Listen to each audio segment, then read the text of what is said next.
C'est la première fois que vos photos sont sur le marché de l'art. Pourquoi avoir attendu si longtemps? Au fait, le problème n'est pas sûr d'attendre. Le problème aussi, j'avais envie d'abord que les choses avancent à ce niveau, parce que être artiste, il faut toujours patienter. J'attendais patiemment que ça avance, que le monde connaisse ce que je fais depuis 50 ans, avant que ça soit au marché d'art. Demain, ce sera donc à la galerie Persson que vos œuvres seront exposées, notamment l'emblématique série Tati. Racontez-nous l'histoire de cette série. En fait, Tati, je l'ai fait ces œuvres en 1998. C'était tout simplement les commandes concernant l'anniversaire des magasins Tati, grand magasin, et qui nous a fait venir de construire ce qu'on faisait en Afrique. Et dans les ronds-points, Barbès, là, les magasins Tati se trouvent beaucoup.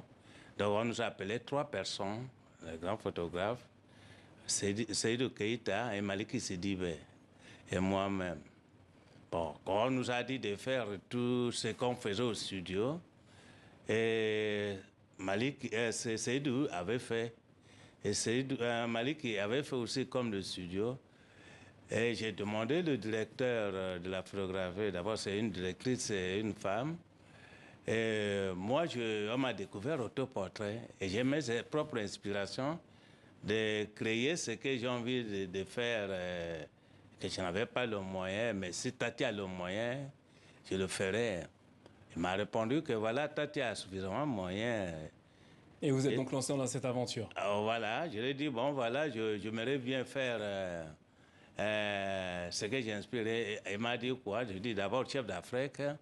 Et la femme américaine libérée dans l'année 70, en plus pirate, et là, une femme bourgeoise. Justement, alors on va revenir sur Voilà. justement cette série Tati, mais avant, certains de vos personnages qu'on peut voir à l'écran ont un aspect artistique, mais au-delà de cet aspect, est-ce que cette œuvre a une valeur, dimension politique? Au fait, sa base est sur normalement la partie moitié politique, moitié esclavage artistique, parce que c'est là que je rencontrais l'histoire concernant au moment de la découverte occidentaux en Afrique, au moment qu'ils venaient aussi des bateaux, parce qu'à ce temps, il n'y avait pas d'avion, et puis en Amérique, ils découvrirent l'Amérique du Sud. Donc, ils avaient aussi des contradictoires, les contraintes contre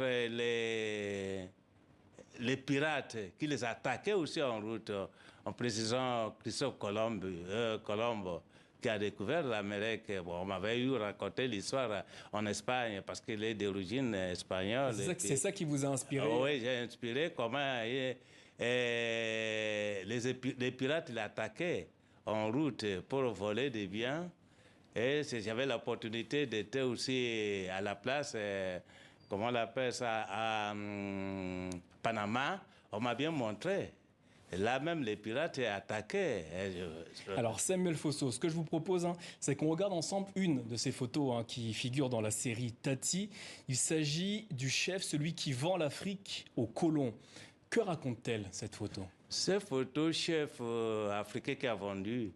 Parce que souvent, on dit l'esclavage, c'était, bien sûr, c'est les Occidentaux qui ont introduit pour acheter.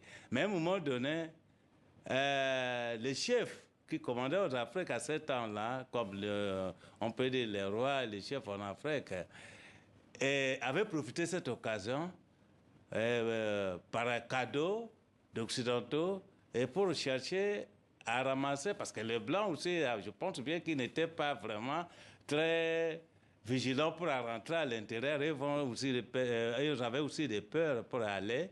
Donc, c'est grâce à donc sur les chefs locaux. Oui, chefs locaux qui les feraient procurer des hommes à revendre à ceux Blancs même, avec un petit cadeau. Donc, j'ai dit, l'implication est aussi de notre part, de notre chefs locaux qui profitaient à cette occasion avant de leur propre peuple. Autre photo iconique dans cette série Tati, la femme américaine libérée des années 70. Quel sens, quel message souhaitez-vous mettre à travers cette photo? Je me rappelle quand j'étais aux États-Unis pour l'exposition, ça fait un peu longtemps, comme j'avais l'inspiration concernant, vous pouvez savoir, la guerre qui touche en Afrique, entre le Nigeria, la guerre Biafra qui a passé au Nigeria. Et je disais que c'était la guerre qui ne concerne que entre les Blancs. Et quand les deux éléphants se battent, et les zèbres souffrent. Et moi, j'étais l'enfant aussi de cette souffrance-là. Et cette guerre, c'était pour qui? C'est la guerre entre France et l'Angleterre. Alors, je constate l'esclavage aux États-Unis, et ceci est là. Je pensais, comme je deviens artiste, je ne sais pas comment je peux contribuer aussi à contribuer à leur souffrance. Je dis, bon, il faut que je fasse une femme américaine libérée dans l'année 70. Samuel Fosso, merci d'être venu nous parler de votre série Tati, qui sera visible dès demain à la galerie Christophe Persson à Paris, et ce, jusqu'au 10 juin. Merci à vous. Merci.